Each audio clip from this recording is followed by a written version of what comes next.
The House of Mystery presents Inside Writing, the radio show where authors discuss their writing process in all genres.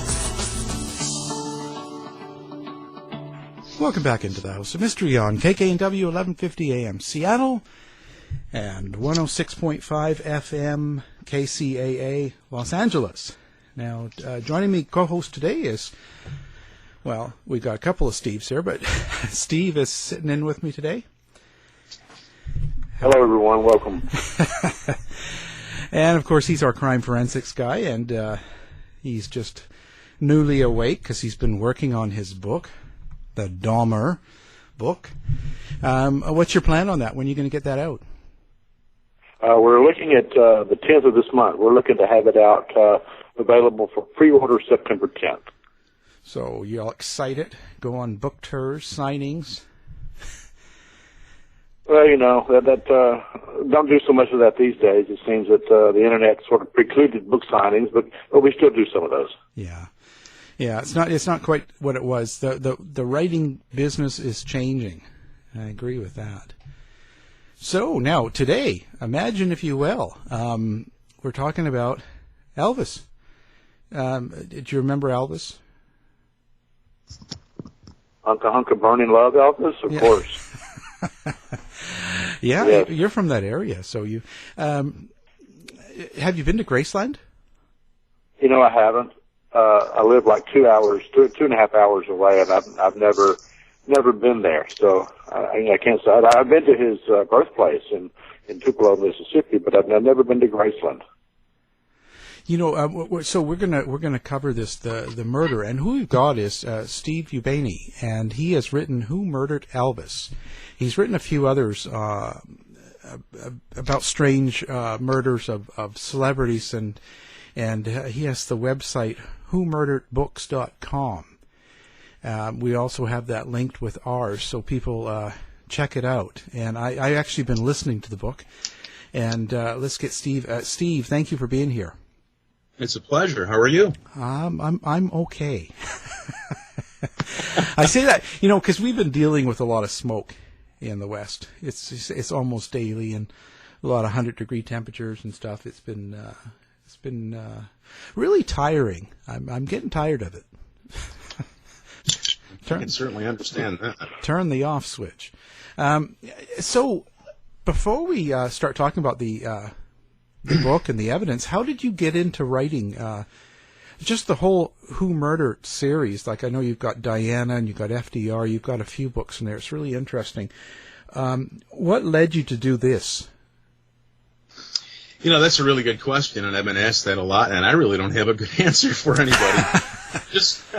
I just kind of fell ass backwards into it.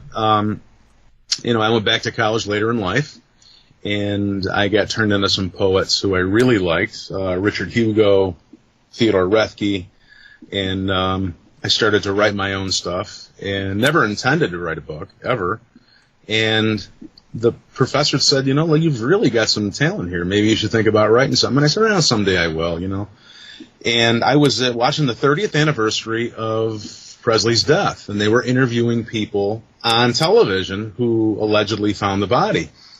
And you know, I've been an Elvis fan my whole life. I mean, my mother has just been in love with this guy, I think, since he first appeared on television. So I always had that behind me. And I grew up spinning the original 45, so I'm a huge Elvis fan. You know, I mean, you're not going to see me walking around with mutton chops or anything, but I like the music, you know. You're not dressing up like Elvis and. Yeah, no, I'm thinking not. You know. You're not going to. So I'm watching these people, and no one could agree on anything. You know, I mean, I realize over 30 years, some things are gonna change a little, you know. But I mean, they couldn't agree on where the body was found, and I'm thinking, and that's kind of a big detail, you know. His road manager said when they got to the hospital, the body was found, and he was found dead in bed. Then a couple hours later, the same guy said he was dead on the floor, and then he was dead on the toilet, and then he was dead falling off the toilet. And I just said, you know, this has got to be one of the most magical corpses I have ever seen in my life. So I just started to do my own personal reading on it, and the next thing you know, I just kind of put everything together. It was kind of by accident. And I wish I had a better answer. I just don't. I'm sorry. No, that's all right. I kind of, it's fine. I like to see sometimes where people come from, when they're doing the research and what's on their mind. Because for me, when Elvis died, it was a big deal for my father, who was a big fan. And he made a big point of it. And it seemed to me like, from memory, that Elvis was found dead in the bathroom across the floor, and he had like 10 or 12 different types of drugs in his blood, and he overdosed. And that was kind of the story at the time. Mm-hmm. And then so you just move on, and it's the ever-changing story. That story changed, and then it was a suicide, and then it was a heart attack, and it seems like every 10 years someone has to reinvent something to make a dime.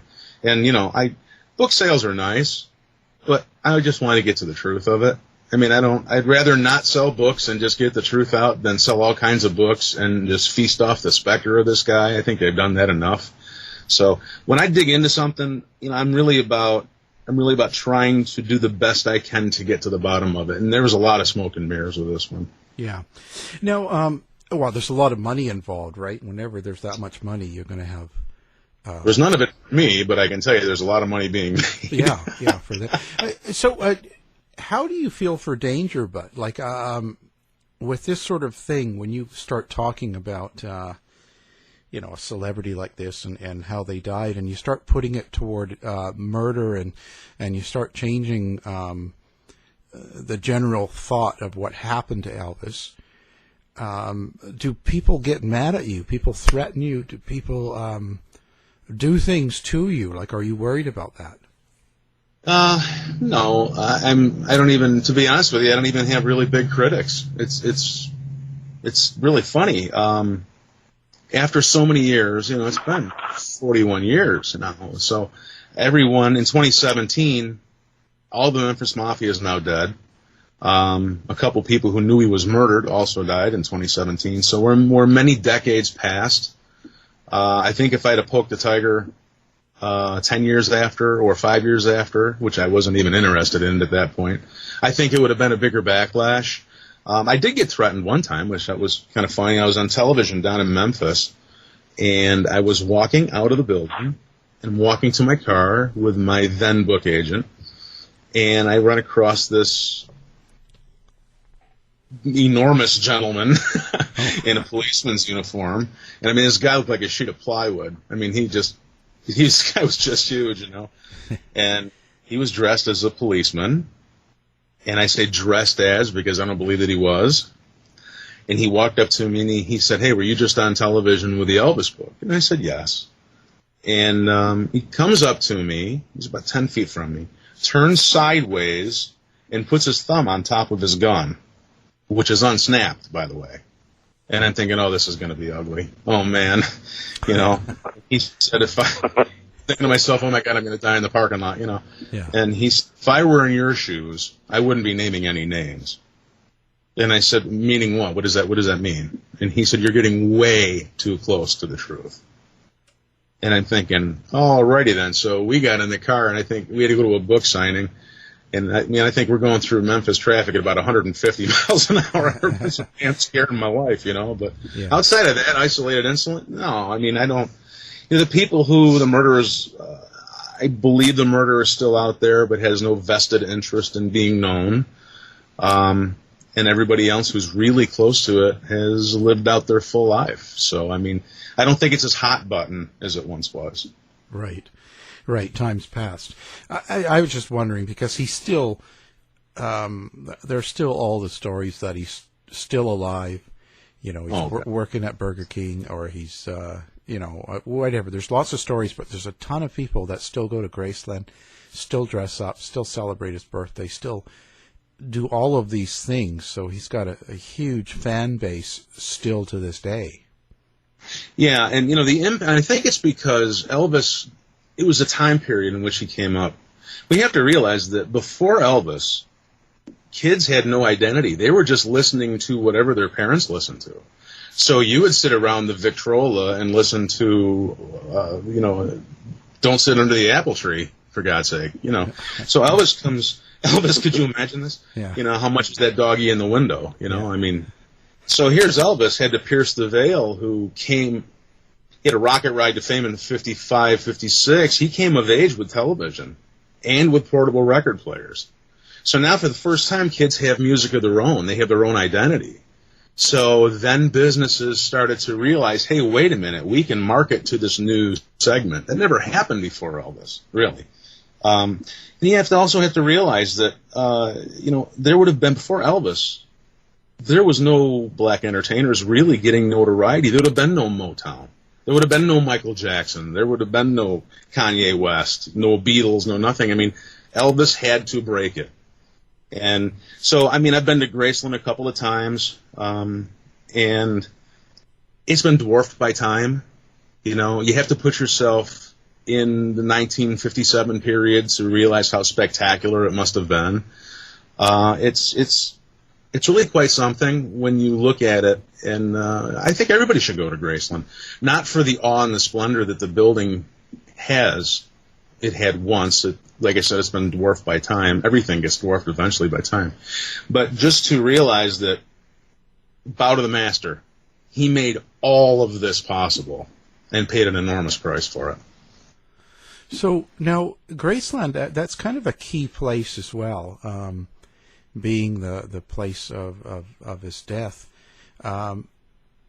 Now, maybe explain to people what happened, because like I said, the story out there is that he was prescribed a lot of pills, medication. He was doing tons of drugs. He was out of shape, overweight, and and there's the story that he's constipated, and he's on the toilet, and he died, and that's kind of how it was left. What kind of a story or what kind of a setting did you get from his dying? Like, where did it happen, and did it happen that way? Not even close. Oh boy, how long is this show? Yeah. How much time we got here? How much time? Well, I think. Well, okay, so that was the general story, and it's kind of shifted around, but that was kind of, what we were told on the news at the time, and that. Yeah, because the news always tells us the truth. Yeah, how that is. That's. I became really good friends with people. A guy who was at the autopsy. His name is Dan Warlick, and by the way, I'm not the only one who thinks this guy was murdered. Elvis Presley's father, right after he died, said, "Oh my God, they've murdered my son." And he hired 2 private investigators to solve his death and catch the murderer. Unfortunately, he died before they could present what they had, because they had some evidence. So my book kind of picks up where Vernon Presley's probe leaves off. Dick Grobb, Elvis Presley's chief of security, has a book out, The Elvis Conspiracy. And I have not met Dick, and I hope I do at some point in time. He said right off the guy was murdered. Susanna Lee, one of his co-stars on Paradise Hawaiian Style, always stayed in touch with him. She said flat out, she came on television in 1978 and said, "When are we going to solve the murder of Elvis Presley?" She was also living in Memphis at the time. And she really caught the backlash of that. My God, they sabotaged her car, they tried to shoot her, they burned her house down. It's just incredible what they went through. And if you go to my website, go to whomurderedbooks.com and go to one of the Elvis pages, and you can see a video from Dr. Nikopoulos, Elvis's doctor. There's a video clip there saying Elvis Presley was murdered. And it's incredible. It's the most incredible story no one's talking about. And it's really something else. As far as the drugs are concerned, this Elvis Presley was not a stupid man. He was an avid reader. He was on some prescription medications. He hated street drugs. You weren't going to catch him on cocaine or smoking pot or anything like that. But he had his blood sugar was a little high. He had some reasons to take some drugs, and he loved the downers. He escaped the world by taking downers. And when you add that with a twisted colon, you're going to have some problems. Because if I prescribe you uppers, you're going to get the runs. If I prescribe you downers, you're going to get constipated. And in the end days of his life, so of course this is what happened. This is why Elvis, the last concert, looked so pasty and bloated and sickly. The guy hadn't had a bowel movement for a month and a half. So here we are, fast forward to the death scene. Elvis fell off the toilet. Elvis was not even on the toilet. It would have been impossible. They also said he was playing racquetball a couple hours before he died. There's no way this guy was playing racquetball. I mean, the story and the disinformation that's out there is just truly incredible. Dan Warlick, who I became really good friends with, who was at the autopsy and dissected most of Elvis Presley's organs, found a wet spot 7 foot in front of the toilet where Elvis had regurgitated and or aspirated into the carpeting. You're going to fall off a toilet, you're going to fall 3-4 feet. You're not going to fall 7 feet. Right. Elvis was never on the toilet. You know, and like I said, I can't go upstairs at Graceland. By the way, try that sometime. They'll never let you up there. How many people you want walking through a crime scene anyway? Yeah. But let's back up to Dan Warlick. He dissects all of Elvis Presley's organs with a man named Noel Florendo, who had the electron microscope. And they took his heart out, and they thinly sliced Elvis Presley's heart in 1/4-inch strips. And this is difficult to talk about because I didn't want to know that Elvis was murdered, and I still don't like it. But you know, I mean, I have to tell everybody the truth. So they cut this guy's heart every 1/4-inch, and they take the slices, they look at him at the light, they put him under the electron microscope, and they file him away. They were looking for a hemorrhage, a blockage, something. His heart was enlarged, for sure. Dan's words, quote unquote, he had a big old flabby heart. No blockage, no hemorrhage, no nothing. Elvis did not die of anything heart related. Okay, so that, I mean, I talked to the guy who did it. Yeah. Elvis Presley was, like I said, he was a veteran pill popper. Elvis Presley requested from his doctor, Dr. Nicopolis, that he get the physician's desk reference on drugs. And he would study it. And he knew what to take with what. And you show him a pill, and this guy would tell you, it was this manufacturer, you take it at night with this, with food, with blah, blah, blah, blah, blah. I mean, the guy was just incredibly smart. And I got to be friends with someone in the Memphis Mafia, his internal circle of friends, who gave me a lot of information that I can't. He's no longer with us, but I still am going to keep my promise that I'm not going to reveal that, who he was. So the reason this happened, the reason why I always became so drug nuts and looking into the research and so forth is because he was allergic to codeine. And he almost died of anaphylactic shock in 1969 when they prescribed him codeine for some dental work. So he wanted to make sure, you know, I mean, the guy couldn't breathe. His throat was swelling closed. You know, I mean, it would kind of terrify anybody, wouldn't it? Yeah. So he got to his doctor and said, look, I got to find out what I can take with what, because I don't want that to ever happen again. So veteran pill popper, guy who studied drugs, guy who had an anaphylactic reaction to codeine. Go to the autopsy. Dan Warlick takes out his larynx. He's looking at the voice box because they said, we think he OD'd. Well, if all you have is a hammer, you're going to start looking for nails. So they're looking, you're going to pound this nail in, brother. They got to find these drugs. They got to find them because that's what we're looking for. I'm not looking for anything else, mind you.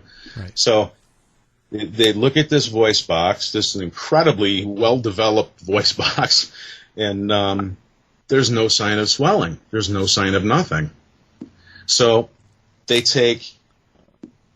do a toxicology report at the University of Tennessee, and they find drugs in I think it was like 3 or 4 drugs in Elvis's system between the trace and the therapeutic level. Of course, there's different levels. There's trace, there's therapeutic, which is what a doctor would prescribe you for a medical reason. And then we go to toxic, which would make you sick, and then we go to lethal, which will kill you. The 4 drugs that were vasopressors that Elvis Presley took to go to bed every night were between the trace and therapeutic levels. And there was only 4 of them.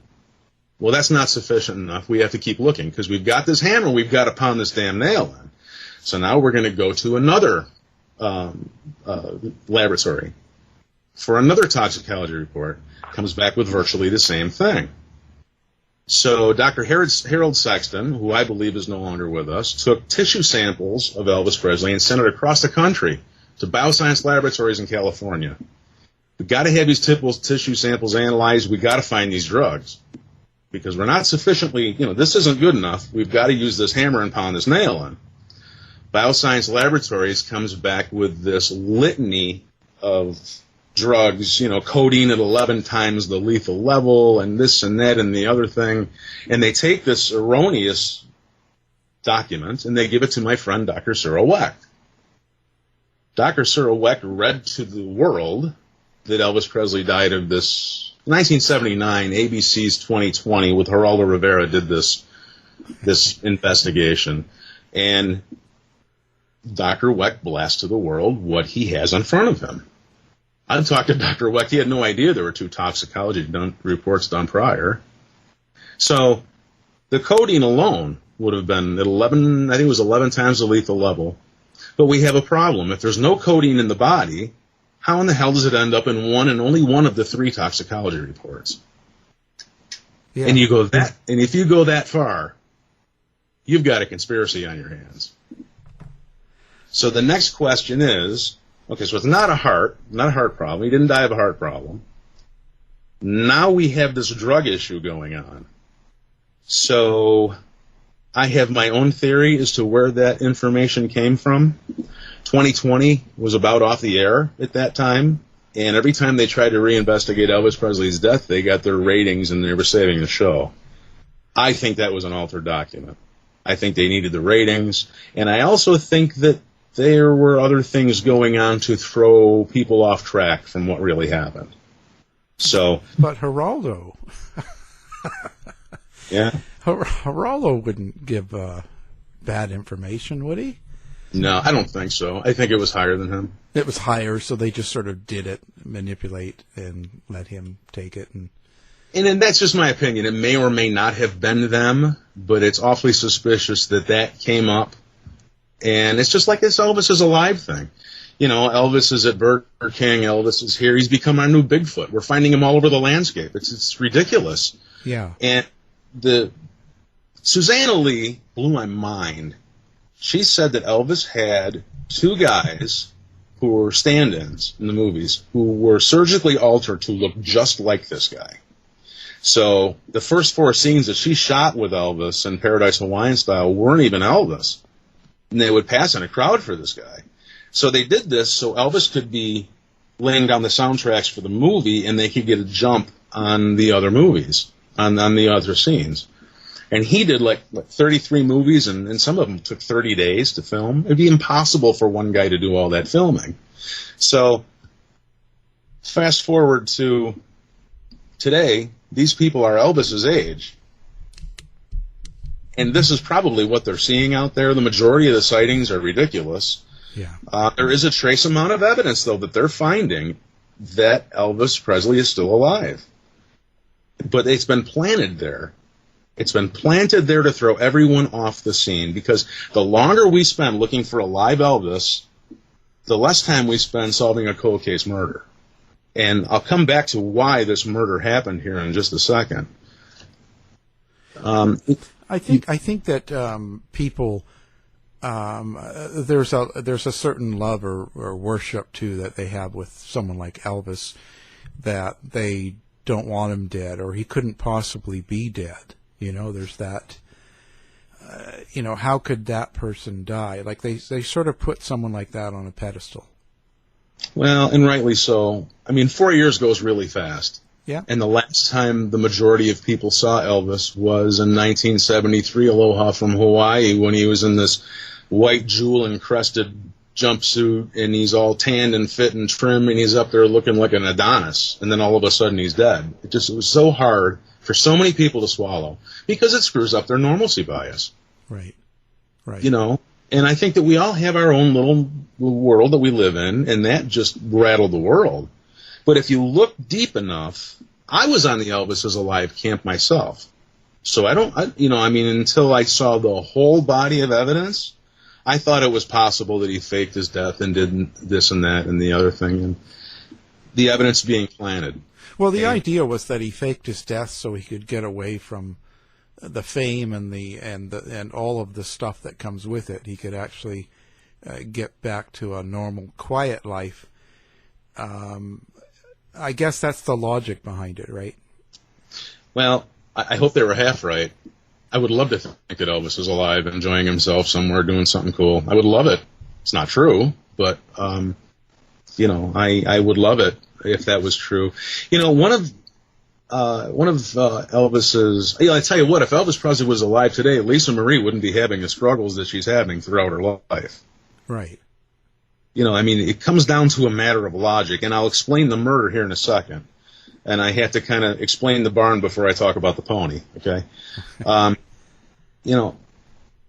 Lisa Marie's been through hell, and your heart has to bleed for this kid. She's a young girl, and her parents get divorced, which is troubling enough. And then just a couple years after that happens, her father dies in this horrific way. And I don't think she'd be struggling through what she's going through if Elvis was alive to put her on path. There's that. Jerry Schilling is one of Elvis's, went to high school with Elvis, boyhood friend, nice guy. I know people, we have friends in common. I've never met him. I hope I do sometime. I think he was one of the true people who really cared about Elvis. I don't think that all the people around him did, but I think Jerry did. And he tells in an interview about him getting the news that Elvis Presley died. And he's just so overwrought, distraught with grief. He smashes his hand. He punches this concrete wall and shatters his hand. And to have an operation. I don't think he'd do that if he knew Elvis faked his death. It just doesn't wash. Right. The whole thing just doesn't wash. We have to come to the realization that there are bad people in this world. And Elvis did a good job of pissing off the mob and the FBI. And you can't do that. It's been done before, and it doesn't go well. Yeah. I'll explain Colonel Parker's involvement in the mob, and then I'll explain how the aftermath of what the investigators found match all the other deaths of people who got between the mob and the FBI. So, people who are seeing the Elvis is alive thing they're kind of eating pizza through a straw. They're finding some evidence, they're getting a taste of it, but they're not finding everything that I'm finding. And it took decades. I'd love to sit here and say, look, I found all this evidence. It's not even true. There was 30 years of evidence found before I even got into it. It took me 5 years of research and write my book. And I think what I did, which is so different from what everybody else did, is I arranged everything and finished Vernon Presley's probe so it all makes sense. Before this, it was an open-ended pinwheel of information going around. And once I uncovered the coding thing, I said, oh, wait a minute. We've got a problem here. Because the rubber meets the road on the autopsy table. So, the cause of death they gave was cardiac arrhythmia. Right. Well, Elvis just had 2 head-to-toe physical examinations in the weeks prior to his death. They didn't find any cardiac arrhythmia. There was no AFib. He did one for Lloyd's of London, and he did one for another insurance company. They did cardiograms, they did treadmills, they did everything. They didn't find any AFib. So how are you going to diagnose an erratic heartbeat or an irregular heartbeat on a corpse? It's impossible. Your heart's not beating. The whole thing is just tied in a knot of lies and stupidity. So what I kind of did is unravel everything. Made it a little bit more make sense. And sometimes the truth hurts. Elvis pissed off a lot of people. And let me explain the mob element behind Elvis. Okay. Yeah. Colonel Parker, Elvis's manager, is a very interesting guy. Colonel Parker was born in the Netherlands. His name was Andreas Van Koo. He was a carnival barker. He started out working in the carnivals, first watering the animals, and then he grew up in the circus to the point where he started to call the shots with the big boys. He wanted to get to America really bad.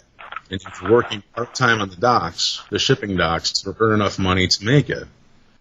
Something happened on May 17th, 1929, where he allegedly murdered this woman to the point where he got her from behind with a brick and bashed her brain out. And then that was the time when Colonel Parker was born in America. He stowawayed on a ship, came to America, went into the Army, AWOL in the Army. They got him, put him in solitary confinement. He comes out of solitary confinement with a mental disorder. And here we have this person wandering the streets of America who was already a murderer and a mental patient, who has now taken and assumed the identity of his commanding officer, Tom Parker. And he adds colonel in front of it to give it legitimacy. This is a very smart man, very smart guy.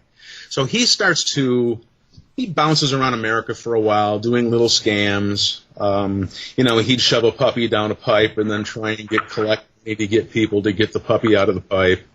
He was really a piece of work. This guy was a real masterpiece. So he moves on somehow from doing this ridiculousness to managing acts like Minnie Pearl, Gene Austen, Hank Snow, Roy Acuff, June Carter Cash. Of course, that's Johnny. Goes on to be Johnny Cash's wife, and Eddie Arnold. And in managing these people, he has to book them in Vegas, and he runs across some serious mobsters out there who run the hotels and the casinos. You're not booking people in Vegas at that time unless you're dancing with the devil. That's just the way it is. So some of the people he came up with who he befriended was Mo Dalitz. In the 50s and 60s, there was no one bigger in Vegas than Mo Dalitz. He came out of the Cleveland Syndicate. He was a liquor runner. He owned the Stardust and the Desert Inn. And his true purpose to be out there was also to run the casinos, but he needed to be a close ally to Meyer Lansky and Jimmy Hoffa. Now, Mo Dalitz is an interesting figure. He was responsible for making Frank Sinatra, who he was. Very interesting guy. And if you go in my book, like I said, go to whomurderedbooks.com, pick up a copy of Who Murdered Elvis. In my book, you'll see photos of Elvis Presley with Mo Dalitz on the set of GI Blues. He financed a lot of Elvis's movies. And they all made money, so they were all warm and fuzzy together. That's one of the people that Colonel Parker had to play games with to get what he needed done in Vegas, book his acts. Colonel Parker ended up being Mo Dalitz's neighbor in Palm Springs. They got to be such good friends. You don't play Vegas without running across people like this and befriending these people. So another person that was big was Milton Prell. Milton Prell, in the 1940s, he came out of the Detroit Syndicate. He was really good friends with Colonel Parker. The two became inseparable. And in 1947, he bought the Bingo Club, which was a gambling hall, and he ended up remodeling that into the Sahara in 1952. He also went on to buy the Aladdin and the Mint. Ended up being a very, very close ally to Colonel Parker. And, of course, all around Elvis Presley was mob. All around him. The recording studios, the record companies, they were all getting juice from these people. So he couldn't even plan his own wedding, for God almighty. I mean, he goes to, he grabs Priscilla and they fly off to get married. They fly in Frank Sinatra's plane. Where do they go? The Aladdin, owned by Milton Prell. I mean, it's incredible how encompassed this guy was with the mob all around him. He may or may not have known. I can't speak for Elvis Presley. I think he knew they were influential people, but it took decades for people to unravel all of this information. So here's Colonel Parker, okay, who has a serious gambling problem. The time Elvis Presley died, Parker owed $32 million in gambling debts to the mob.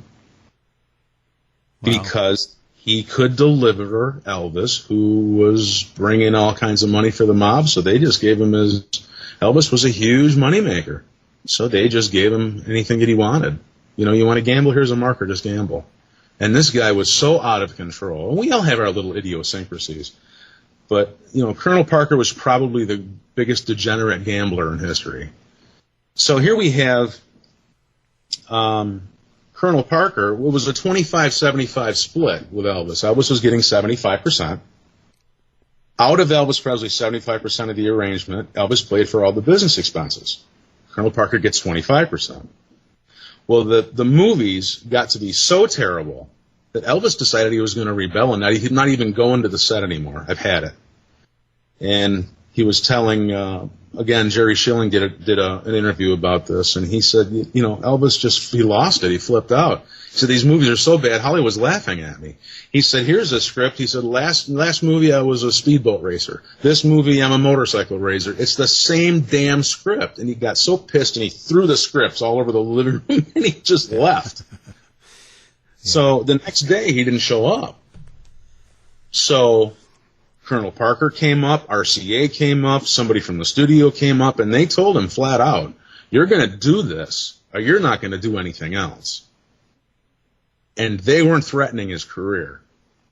This is the first time I think he started to realize what was going around here.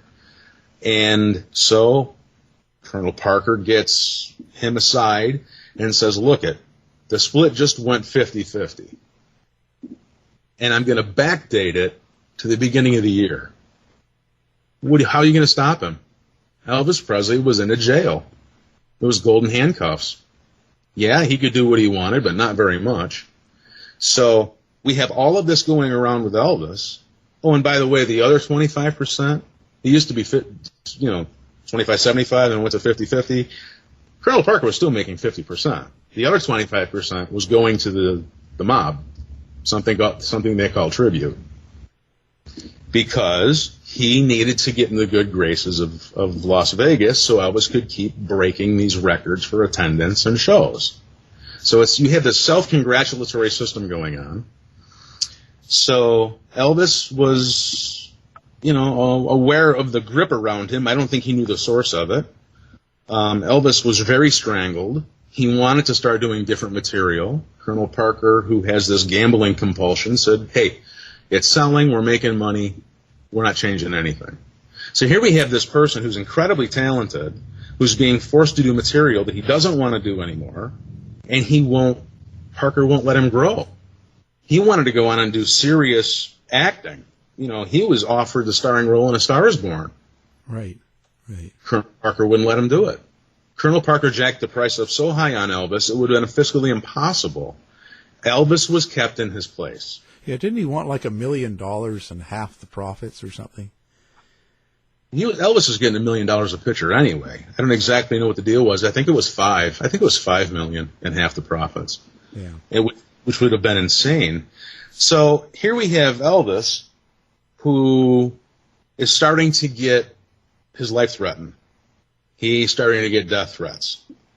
Bars go up on the windows at Graceland. All of a sudden, they're down, of course.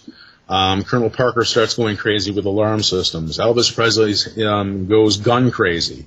He has 4 or 5 guns on him at a time now. He stands for Sonny West's wedding, and he's best man, and he's got 5 guns on him. Both boots, holster. I mean, this guy's loaded out of his mind here with these guns. And it's because he was getting threatened. So he came to the realization that, look, I'm going to get into martial arts, and so are all of my guys, and I need to carry a pistol legally in all the states.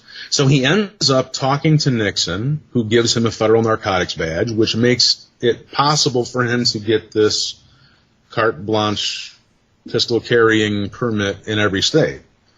So one of the things that Nixon requested Elvis to do was, in his band, pose FBI agents as band members.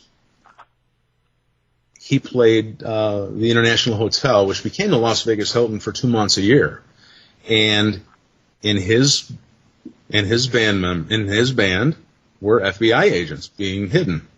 Their job was to investigate the mob. And one of the people they were investigating was a fellow named Frederick Peter Pro.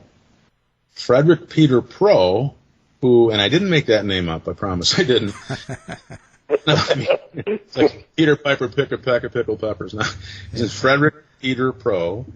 He had just swindled. He was part of an international mob ring who was swindling people out of all kinds of property. It had been going on for years. Elvis Presley was going bankrupt in 1976. And he had a plane that wasn't paid for. And his father had seized control of his finances, and he was trying to sell a plane. And he advertised his plane for sale. And Frederick Pro swindled them out of the plane. So basically it was, look, the plane's a few years old. I'll lease the plane from you. Here's some money to get, take out a loan, pay for the upgrades. It's no longer airworthy. And then I'll take the plane and I'll give you back the checks, and you'll make more than your money back. Well, they took the plane and they got nothing.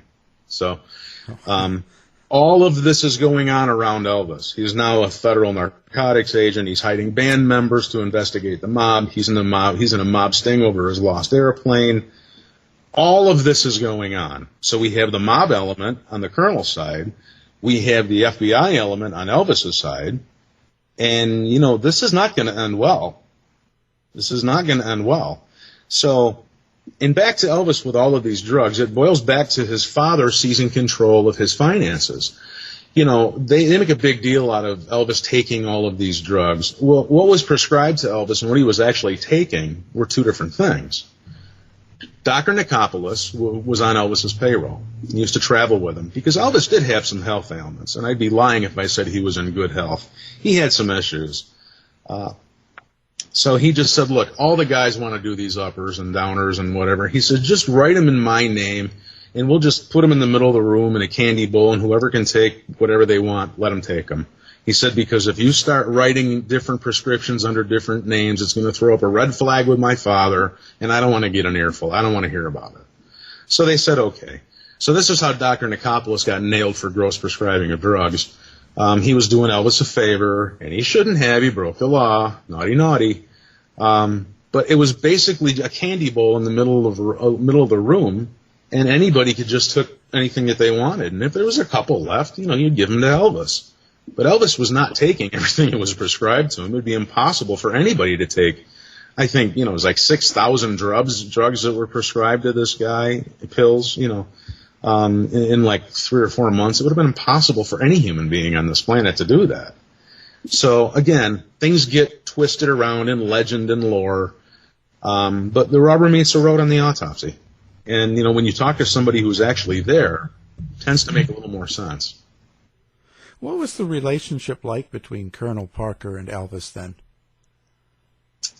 Stormy.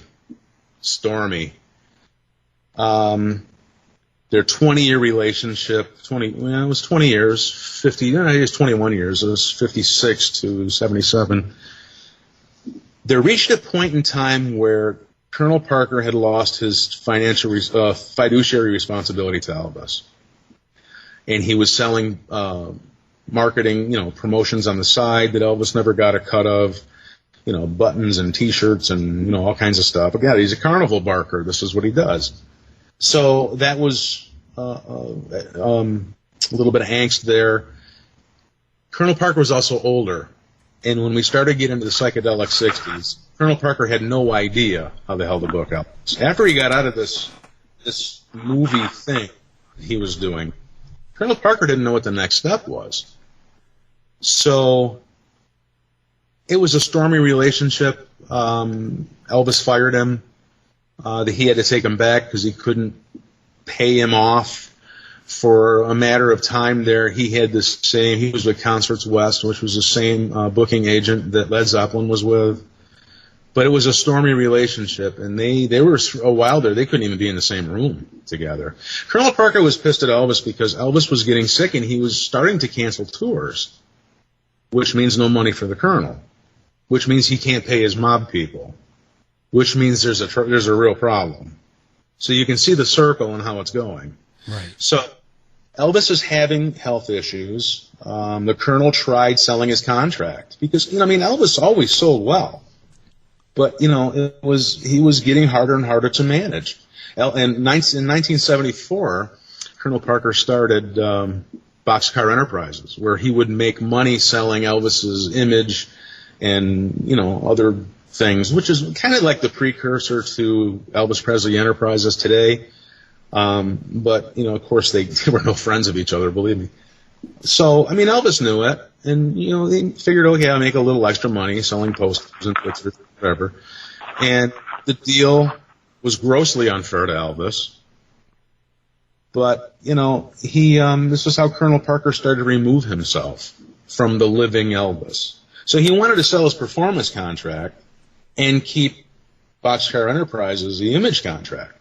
So there were a couple people who were interested in Elvis Presley's contract. It came out in the Nashville Banner that it was for sale, which was a newspaper at the time. And I don't know if that newspaper's even around anymore. But there was trouble in paradise, for sure. There was one report specifically that Larry Geller tells, another one of Elvis's friends, where they were playing at a gig and Elvis had the flu. And he was so out of it that he's almost unconscious. And Dr. Nicopolis is dunking Elvis's head in a bucket of ice water, trying to revive him because he's feverish, he's ill. We know the drill. We've all been there. And Colonel Parker comes in, and Larry Geller is sitting there, and he walks in, and Larry Geller walks up to meet him, and he said, Colonel Parker walks in. Where is he? He said, he's in the bedroom with the doc. He walks in, he's in there 30 seconds, comes out, goes nose to nose with Larry Geller, and tells Larry, according to Larry, the only thing that matters is that man is on stage tonight. Nothing else matters. This is the monster that Colonel Parker was.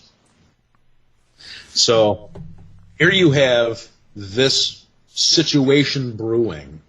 Elvis is getting more and more involved with law enforcement. Colonel Parker couldn't be any more involved with the mob. And now we have investigations going on with the mob and the FBI, and Elvis is in the middle of it. So what happened was, the people who were gathering information against the mob, for the government against the mob in Las Vegas, were all caught. They had everything bugged. And Elvis Presley died mysteriously a couple of days before he was supposed to turn state's evidence against the mob. And we have this death scene which matches to the T everyone else who ended up in that situation. So now, at this point in time, the government's not necessarily very happy with Elvis either. Elvis is greatly abusing his powers of that badge. And, you know, throughout his career, he would go and get honorary badges from, states and counties and so forth. Wherever he played, somebody would present him with a badge and this and that. And it was an honorary badge. It was like the key to the city sort of thing. Right. But to Elvis, he took that very seriously. He was a very patriotic guy. So he started to abuse some of those credentials. There's one situation in particular where Elvis was there was a guy who was with Elvis who Elvis accused of taking one of his pinky rings. And this guy is on a plane, and he's flying out of Vegas. Elvis runs down the runway, flashing federal credentials, stops the plane, can you imagine this? Gets on the plane, and roughs this guy up. Starsky and Hutch. Yeah, I mean, this is you can't even bend your mind around how nuts this is. So the guy sues the airline. Elvis is in the middle of it. Why does this guy have this badge? Why is he doing this with his badge? So you're running into a situation where you've got the mob and the FBI all twisted around in knots, and the focal point of it is this guy. So it wouldn't hurt anybody's feelings if something happened to this guy. And the majority of the money was made after Elvis died. And you have to ask yourself, how in the hell did they have all of those records all pressed and ready to go? How did they have all the shirts, the Elvis shirts, all the posters, everything was all ready to go at a moment's notice on August 16th, 1977? How did they have it all? Really interesting situation. But you have to see the other side of the situation to realize why the Elvis is alive phenomena can't be possible. I mean, I met the guy who took his brain out, okay? The guy's dead. Sorry. I wish he wasn't. But, you have to come to the realization that, that this guy is dead. I mean, we need to grow up and stop deluding ourselves, because the murderer is still out there, and no one seems to care. It's astonishing to me. Stephen, okay, I've been listening, and all these people. I mean, Elvis obviously had a stacked deck against him, especially there at the end. In your opinion, who had the most to gain? Was it the government? Was it Parker? And is it different from the person or the people that you think actually murdered Elvis? Well, in my book, that's a great question. Home run question. I'm going to answer it partially. In my book, in all of my books, I take all of the subjects, all of the persons of interest, and I take them through motive, means, and opportunity. And I come out with the one person who could have answered your question. Which I'm not going to answer. I answered it, but I'm not going to answer it. I mean, I want, I'll send you a copy of the book. Send me your address. But I don't want to spoil the book for you or anybody else. But I'll say that the mob got well paid off. Colonel Parker was able to pay his gambling debts and then some. Okay. That much I'll tell you. The mob definitely made out. The mob definitely made out. And the government got rid of something they didn't really want in the first place. They didn't want Elvis Presley to have a narcotics badge. Especially when he's running around abusing it to the level that he's abusing it. I mean, it became preposterous after a while. But, Elvis was a good guy. He was a patriot. He was really, really cared about the people around him. And frankly, it pisses me off when people pick apart the cracks of this guy and everything that he did for our country. And it's really kind of sad when you think about it. I think he deserved a hell of a lot better than he got. And if it's hard to look from the outside in a situation than look from the, nobody looks at it. One of the Beatles said, I'm trying to think, it was John. I think it was an interview with John. He said he always felt sorry for Elvis. He said because the four of them had to be in agreement to do something. And they always felt sorry for Elvis because he had no one with him. It was him against the world. Very difficult situation to be that guy. Yeah. So how did they manage to cover this up? Disinformation. Yeah.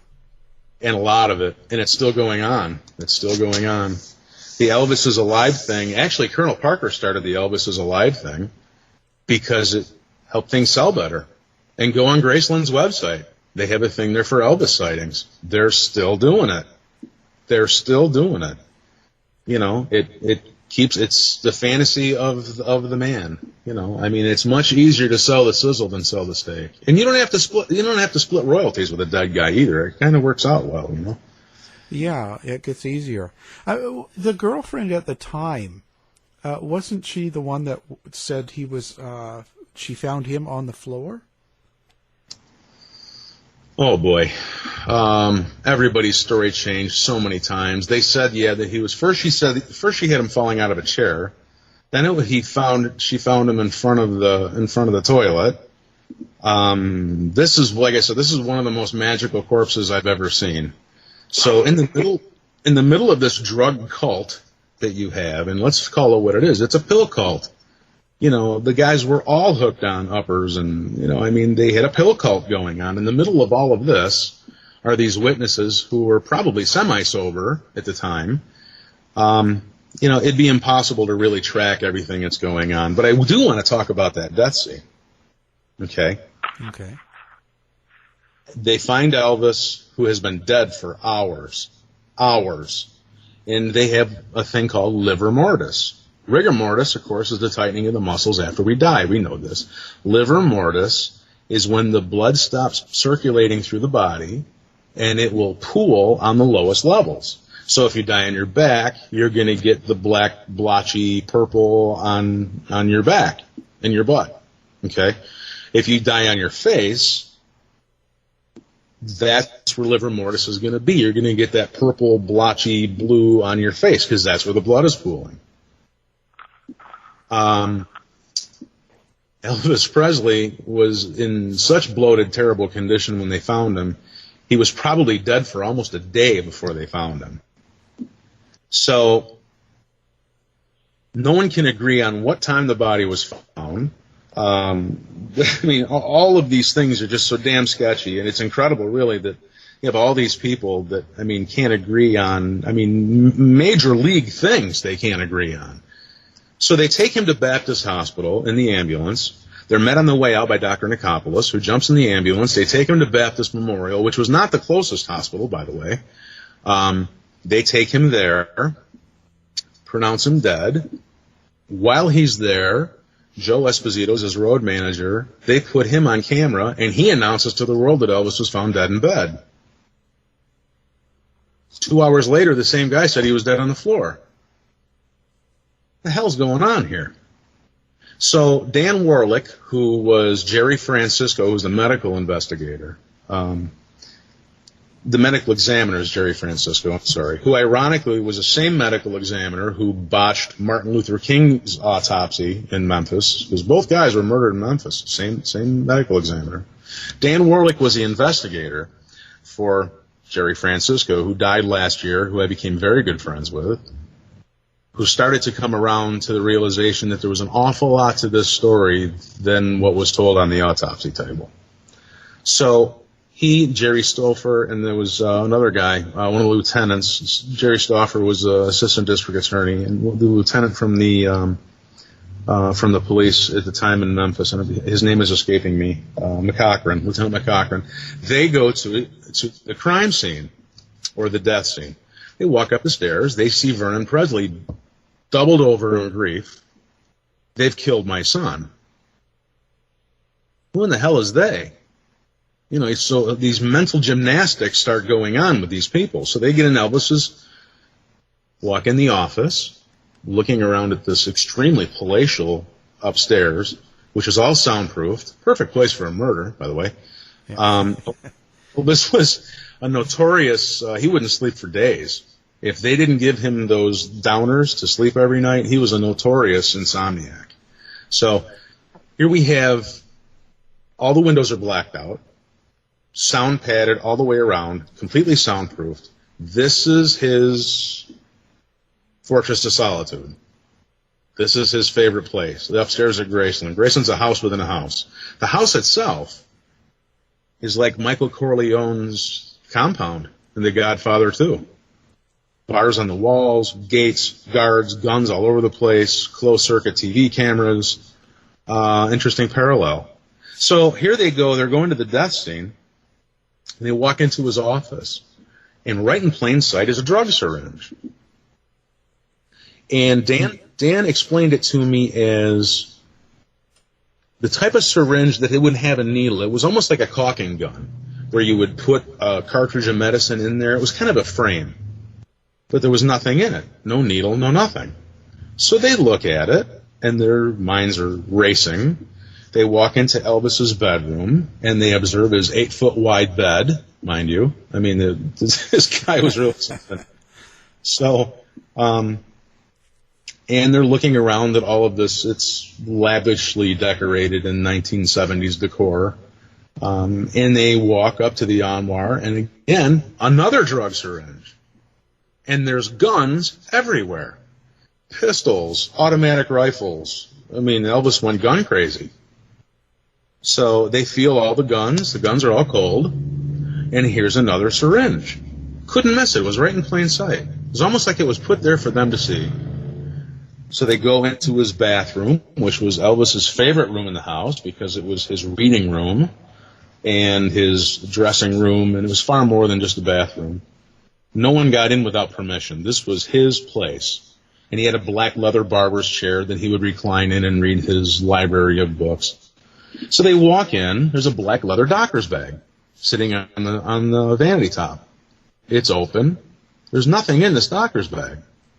Not even a baby aspirin. There's no drugs in this house. Not a Tylenol, not a baby aspirin, not a nothing. So they're looking, and then it dawns on Dan, this place has been all sanitized. The drug scenes have been made up. They've been sanitized. The bed's made. So they meet the EMTs, Charles Crosby, and his name is escaping me, Ulysses Jones, there you go, who went on to be in government in Tennessee, who actually stopped talking about this when he got into the government in Tennessee. They're saying that there was signs of a struggle. There was, there were things on the bathroom vanity, aerosol cans and everything. It was all, Elvis had thrown a book, apparently, that hit the vanity top, and it knocked everything all over the place. There were papers all over the place. There were signs of a struggle. All of that was gone. So they said that he was, now all of a sudden, Joe Esposito, who said that he found the guy dead in bed, is up there, and he's leading people through the rooms. He's now the tour guide for the investigators. He says that he fell off the toilet. What happened in those 2 hours? Who did he talk to? Who changed his mind for him? Very strange. Joe is also not with us. So, he died 2017 along with almost everybody now. So, of course, they all died of natural causes, and I'm not going to go there. I'm not that guy. So, you got to put your feet on the ground here, So, Dan sits on this toilet, 3 foot, 4 feet, doesn't see any signs of any sort of anything. Goes on the floor, 6.5, 7 feet, here's a wet spot. Bends down, sniffs, cleanser is what he smells. This entire death scene has been sanitized. How very convenient. But no one can remember giving the order to sanitize this. So now when the body goes down to the hospital, the police have this on lockdown. They are standing guard at the foot of the stairs and no one can get up. Did the police do it? No one knows. Very interesting. So if you look at this, the mysteriously sanitized death scene, it matches other people who got across the mob in the FBI. Sonny Liston. Sonny Liston was supposed to lose to Chuck Wepner. The mob was very involved with Sonny Liston's camp. He beat Chuck Wepner so bad the guy had to have his face stitched up like a football. He mysteriously was found dead with drug syringes around with a sanitized death scene. Nude from the waist down, just like Elvis Presley, just like Mussolini. This is a calling card. This is something the mob does to tough guys. JFK. JFK's body is in there, and they're trying to resuscitate him. The Secret Service is cleaning the blood splatter out of the limo. Are you kidding me? Marilyn Monroe. Her death scene was sanitized. She had livor mortis on the wrong side of her face. Usually when you have livor mortis, that's going to be the side that's down. Not in Marilyn's case. That death scene was also sanitized. But no one ever gives the order. How very convenient. There were no photos taken of Elvis. The only photos that were taken, the notes and anything, were in Dan Warlick's car that night, left on the seat of his car. He goes up to his apartment. He comes down in the morning. His car has been burglarized. The only thing it's ever missing are the notes from Graceland, the photos from Graceland, and the camera. But again, this is the greatest story that no one's talking about. And if it wasn't for me out there telling people this, no one would have put all this together this way. I mean, other people have. But, I mean, no one has really put it into, the planted drug syringes. Suspiciously like the pristine bullet they found on the stretcher. The planted bullet hung Oswald as the patsy. The mysterious drug toxicology report hung Dr. Nicopolis as the patsy. So you start to see parallels with this. For Elvis Presley, there were 2 death certificates filed. So you start to wade through the insane amount of evidence here, and it's really, it gives you a headache actually after a while. So interesting book. Go to whomurderedbooks.com, whomurderedbooks.com. Buy a copy of Who Murdered Elvis. The 5th anniversary edition is out this year, and it's everything that happened after the first book came out in 2013. It's a hell of a read. It's really something. And you guys got to give me your addresses. I'll send you a copy. Can I ask have you talked to any of the family, like the daughter, the ex-wife who kind of has Graceland now? Have you got any opinions from them? Well, and I don't think I'm going to, because she just came out with an HBO special that said that all of a sudden now Elvis committed suicide and there's a suicide note. Which I don't know why there wasn't a suicide note for the first 40 years he was dead, but all of a sudden now there's a suicide note. Suspiciously now, when Lisa Marie is having huge financial trouble, and suspiciously now that everyone in the Memphis Mafia died last year, now there's a suicide note. So I'm very grateful for those people for keeping Elvis Presley's image and likeness and everything alive and fresh and out there, but we're not going to agree on certain things. So I had to tell you that to tell you this. No. Well, I don't. I thought I'd ask. They profit from it. I don't. They're going to continue to profit from whatever they're hawking, and I'm not. Like I said, whatever I make or don't make on the sale of my books is good with me. I just want the truth out. They can't say that. So, I'll answer your question that way. Okay. Well, very interesting, very interesting. And so have you heard anything from anybody that was around the scene or that kind of disagrees? Not really. I did get contacted by... Of course, you're going to have people who disagree with everybody all the time, right. Because, again, you're shaking their normalcy bias. And it's... people don't want to think about this. I didn't want to know that Elvis was murdered. I didn't want to think about the fact that he might have been in trouble. You have these people in your mind who you kind of like to hold harmless. So when somebody like me comes around and puts everything together in a logical and factual way, we don't really want to take that medicine, do we? So I really don't have any huge critics. I'm sure they're out there. But the only people who have contacted me with more and more evidence of the murder, which is incredible. Susanna Lee, I did not know. Susanna Lee was Elvis's co-star in Paradise Hawaiian Style. She found me on, I think it was social media somewhere, and she sent me a message, and she gave me her phone number, and she said, "Can we talk?" She said, "I also have evidence that Elvis was murdered." I said, "Well, yeah, sure. This was, 2 years ago now?" A lot of conversation with Susanna, who lost her battle with liver cancer last year. The things that she told me were just incredible. When she came out in '78 and poked a tiger, boy, she got bit. So she had evidence as well.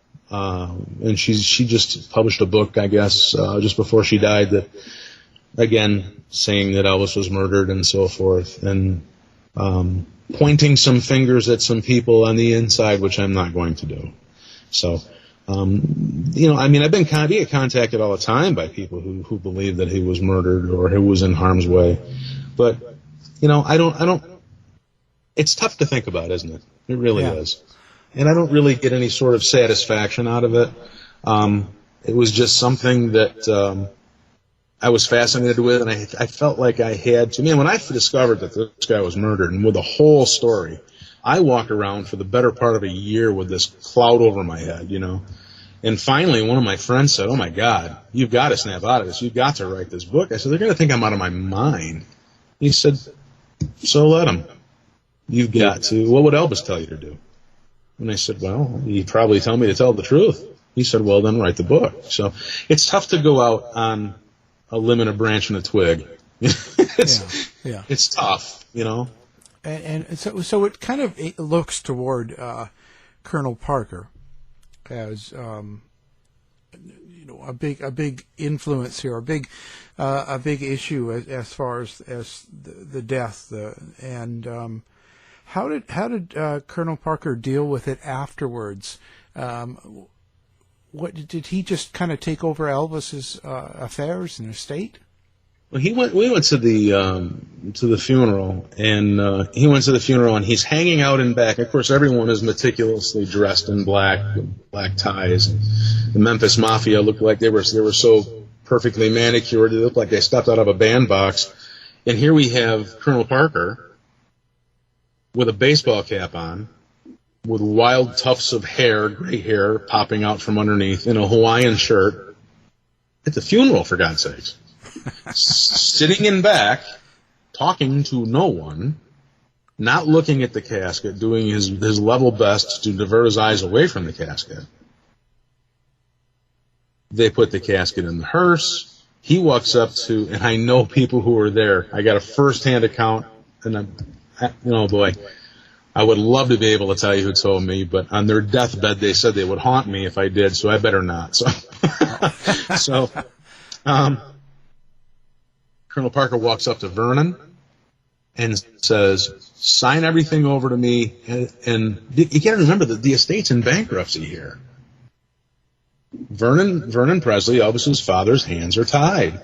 He's got to get some money into this estate. So he signs everything over to Colonel Parker. So, I mean, Elvis is just in the hearse. He walks up to Vernon and says, "I'm flying off to make it a business deal. Let's get to work." That's what he thought of his 21-year friendship and career managing Elvis Presley. Flies out of town, and he goes to meet a guy named Larry Giesler, who was the same guy who did all those Farrah Fawcett posters in the 70s. Right. And there was no mourning for this guy. There was no mourning for him at all. We have a guy who remained the same mental patient that, in my book, I lay out The Mask of a Psychopath. And it's a work written by a psychologist, and it talks about, the name of the book is The Mask of Sanity. And it says, imagine if you're roaming around and you have no remorse, you have nothing behind your eyes than just what's on your mind, your agenda. And that's what Colonel Parker was. He was incredibly, incredibly smart, very shrewd, great doing, what he did best was take care of Colonel Parker. And if you were in his path of something that he wanted, boy, did you pay a price. So, to answer your question, there was no remorse, there was no anything, and everything was signed over to Colonel Parker to cut Vernon and the estate into a percentage. And that's basically how that went. And of course, Colonel Parker had he had full control of everything until the battle with Priscilla and Elvis Presley Enterprises in the 80s. They had a hell of a legal battle as to who was going to take over what. And it got settled sufficiently where Colonel Parker signed over the stuff and, the legal agreement and rode off into the sunset with fistfuls of cash. So it was a very, this little boy who was born in Tupelo, Mississippi, sure as hell created a lot. Yeah. I mean, what an incredible talent. And he got abused. He got abused by the people around him. And it was really a sad situation. But I'm certainly glad that I was on planet Earth at the same time he was, so I could enjoy all of his music. And I think that he deserves that. So I'm no spokesman for Graceland, but if you haven't been to Graceland, go to Graceland and bow to the master. Because the way he impacted us is 20-fold. Chilean miners who got stuck in their tunnel, they weren't singing Beatles songs. They were singing Elvis songs. Remember that when they got stuck in the cave, the miners? Yeah. I mean, you go halfway around the world, you got people with no running water in a grass hut with a picture of Elvis in there. It's incredible how. Yeah. Pretty amazing. How did Tom Parker end then? Like he died of a stroke or a heart attack or something? I think he died of the effects of a stroke. He was still gambling to the very end and doing all kinds of. He certainly gravitated to his compulsions. That much I can say. But he died of the effects of a stroke, and I believe he died. I can't remember what it was. I don't remember when he died because it wasn't important to me. Yeah, no. He probably died in the 80s sometime. I don't know, late 80s. And so Elvis had a decent relationship with President Nixon at the time to get his badge, or how did that come about? Was that just that just seems strange to me? Well, it's strange to a lot of people. Elvis Presley was a shirt-tail relative of Jimmy Carter. He got tired of the hippie element. He was fed up with the psychedelic, stringy, long-haired, protesting crap that became the late 60s. And, he wanted to see if he could help. And he also wanted the title, the credential to carry the guns. So those two things led him to the White House. Colonel Parker, on the other hand, had befriended LBJ. And Colonel Parker had a little logo that he used, which was a stagecoach. It was sketched out, and it was his personal logo that he used for Boxcar Enterprises. And LBJ, they met at a barbecue somewhere, and LBJ was running for election, and Colonel Parker let him use that logo for his election. So, these guys couldn't have been more baked in the cake on both sides, on the governmental side or the mob side. It was very interesting. So that's how, Nixon was in a spot. He was incredibly unpopular at that moment in time. And here we have this guy who was America's sweetheart coming in the Oval Office requesting to help out. So, you have to it's very hard to put yourself in the shoes of both sides. So, you gotta admire this Elvis. The gall this guy has. He walks into the Oval Office with 4 guns on him. Yeah. It's just incredible, man. It really is. It's really something. But, Elvis was really incredibly generous. He bought people houses and cars, and after he died, there's a monument. Well, I wouldn't call it a monument. I would call it, I guess we can call it a monument. And it's in Graceland, and as you're going into the trophy room, and it's to Elvis. It was posthumously sent, and it's a big glass thing. He was supporting over 30 families in and around Memphis, just out of his pocket, because they were needy and they couldn't make it. So he was, out of his pocket. He wasn't even telling anybody. They didn't know about this until after he died. He was just supporting these people. If they needed a new wheelchair or whatever, he was just writing the check for it. So, we have a dichotomy of this person who had tremendous intentions, very smart guy, terrific entertainer, who got caught up in things far beyond his control. Yeah, pretty amazing. Well, it's been a great story. I love listening to this. Now, tell people how to get a hold of you, or if someone has some sort of information, or if they want to communicate something to you, how's the best way to do it? I would go to whomurderedbooks.com and fill out the contact form there, which will go to my agent, and then I'll get it somehow along the way. I hope I get it better than I got the invite to be on your show. Well, it all works out in the end, It all works out. So anyway, that's how you do it. You can get me, and people have. The majority of people have been very supportive because, I just want the truth, whatever it is. And there's still there's a germ seed in each one of us who likes the truth, justice, and the American way. And I don't, I'm not going to be a Hemingway. I'm not going to be a famous author by any means. What I tried to do and what I did was take on a subject that was very, very near and dear to a lot of people's heart and put a finite answer to it. So, I'm not getting attacked. I'm getting a lot of positive feedback, and I like that. And it's nice to hear from people who are buying your books and so forth. And it's been a trip. It really has. It's really something else. I also there are other books out there. I'm writing an entire Who Murdered book series. The first one was Who Murdered Elvis. The second was Who Murdered FDR. And the evidence that I've uncovered from Who Murdered FDR was incredible. I have one of the documentation. You can reconstruct history correctly decades and decades and decades after famous people die, because deathbed confessions come out and diaries are published, and there's a release of information where you can go reassemble history. And in the case of FDR, one of his favorite cousins, Daisy Suckley, published her diaries. It was entitled The Closest Companion, came out in 1990. And on one of the pages in her diary, she has an entry about the president feeling poorly and being on the sofa for the 4th day today. And she was asking Admiral McIntyre, who was a Navy Admiral doctor who was charged with the responsibility of FDR's health, what the problem was. His response, it's some sort of poisoning, but we can't ascribe anything to it. Ooh.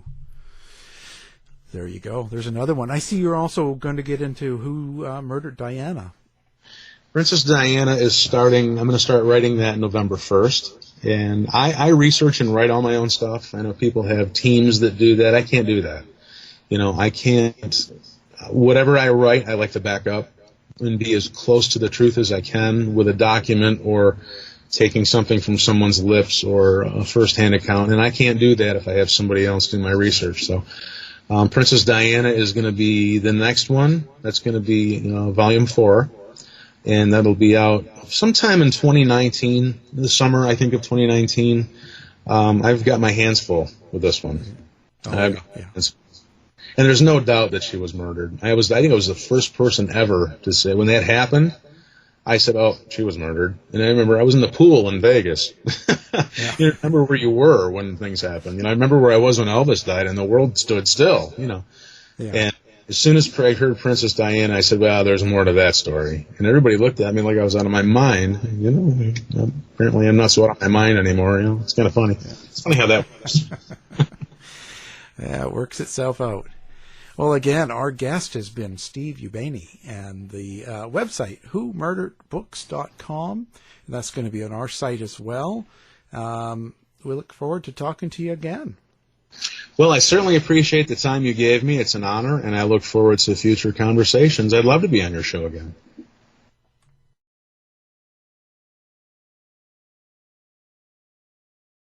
To find out more about our show, guests, or listen to a previous show, visit our website at www.somethingweirdmedia.com.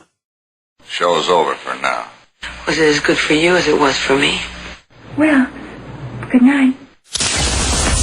This has been a production of Something Weird Media. I'll be back.